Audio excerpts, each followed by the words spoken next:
Next one I'm going to do is the berry twigs, or whatever, the berry sprigs. So this is what it looks like when it's die cut, and this is what it looks like when we're done with what we're going to do. So what I'm taking is a brown Copic marker, and I'm going to color the stems. And I find it works best to work from the outside to the bottom of the stem. Because these pieces are so thin in some areas, you'll see that it just moves around a little bit. Definitely work with a scrap piece of paper underneath. But once again, to do a whole bunch of these all at one time ends up working pretty easily, rather than just doing a few of them and then working on something else. So just put a movie on, or favorite podcast or whatever, and just enjoy the process. So that's how easy, oh, I missed a little spot there. That's how easy it was to color the stem. Now I use a Copic marker because when we move on to this next step here, it's not going to run. You could use a dye-based marker, but then you're going to have to be a little bit careful when you put your glossy accents on, because a dye-based marker, when you put the glossy accents on, it will start to run if you happen to hit that marker. With a Copic marker, it won't. So that's why I choose that, but it doesn't mean that you can only do that. You'll just have to be a little bit more careful if you have a dye-based marker that you're using.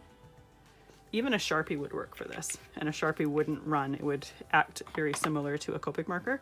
But you see how different it looks when it's wet than when it's dry? This dries, it's kind of milky right now, but it dries completely clear, and it just gives really nice texture to those berries. So we're going to set that aside there to dry. Next step is doing the glitter. So I'm going to do the poinsettias first, the flowers first, just because they are much simpler than the leaves. For the poinsettias, I'm just going to put one color of red glitter over top of them. So I'm taking the backing off of here. There's a spot in there that I didn't get. So this particular die has some pieces that get cut out. And some of these pieces didn't actually cut all the way through, but for what we're doing, I didn't mind it. I didn't think it was necessary to put it through the die cutting machine again. But then there's also some pieces that did cut out that I just didn't poke out. I thought I'd gotten them all, but I clearly haven't. So these pieces of backing, don't throw them away. We're going to use them in a second. There we go. And when I'm taking this backing off, I'm trying not to touch it as much as possible, because when you touch it, it does affect the way the glitter sticks in that area. Sometimes, especially with bigger things, this you probably wouldn't see it as much, but with bigger, like if you're doing a background with glitter, sometimes you'll see like a thumbprint or whatever. It just, the glitter sticks differently because of the oils of your hand on that tape. So I'm being very liberal with the glitter. And then I'm going to move it to a different spot, and I'm going to take this backing. So anytime I'm doing something bigger, if I have a backing that comes off, I always keep it. I have a container with these backings. And then once I've used it for one color, I'll toss it away. So once I'm done with both of these flowers, I'll just toss it away. Tap off the excess. I'm going to put, actually no, I'm going to burnish my glitter first. But you see how I haven't burnished there and I have burnished there, and it just looks completely different.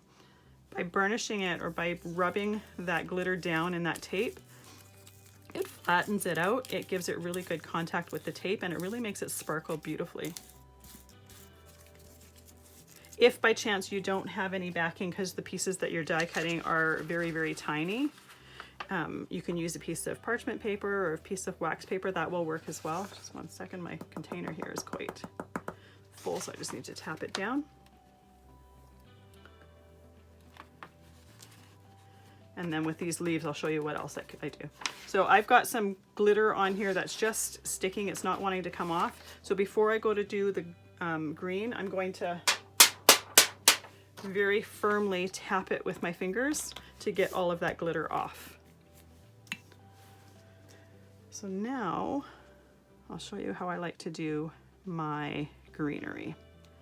So I take my backing off, because these stems are so fine, sometimes you'll find that the backing kind of breaks or whatever partway down. So just take that piece off as well.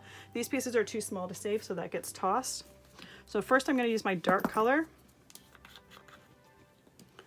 And obviously you can change the colors of glitter to whatever you like. If you wanted, say, frosted holly or whatever, you could use some lighter glitters. Just the shade of it doesn't really matter. And if you didn't have 2 colors of green, you don't necessarily have to use 2 colors of green.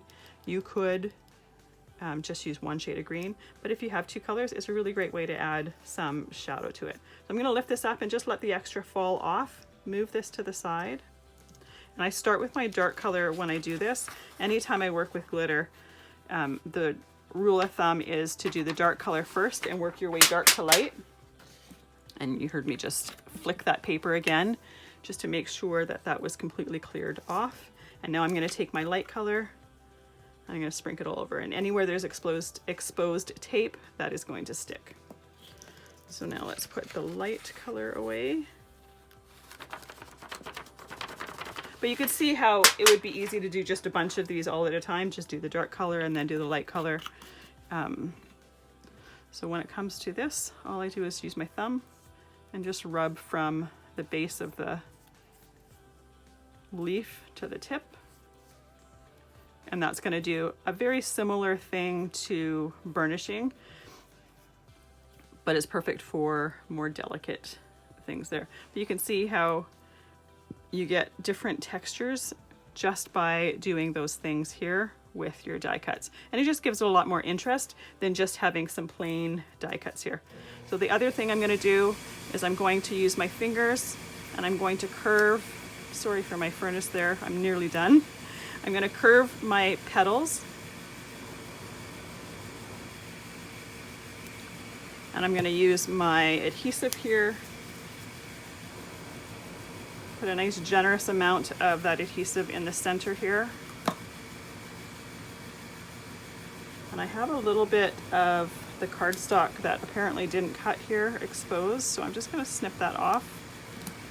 Otherwise it's going to be visible in the final card. So press that down, and then before I let it dry, because we might as well let everything dry all at once, I have some crystal drops here that it's just gold. I'm just going to add it to the center of the flowers just to give that some extra dimension as well. And I'm going to let that dry all together. So once this is all completely dry, we'll start to assemble our card.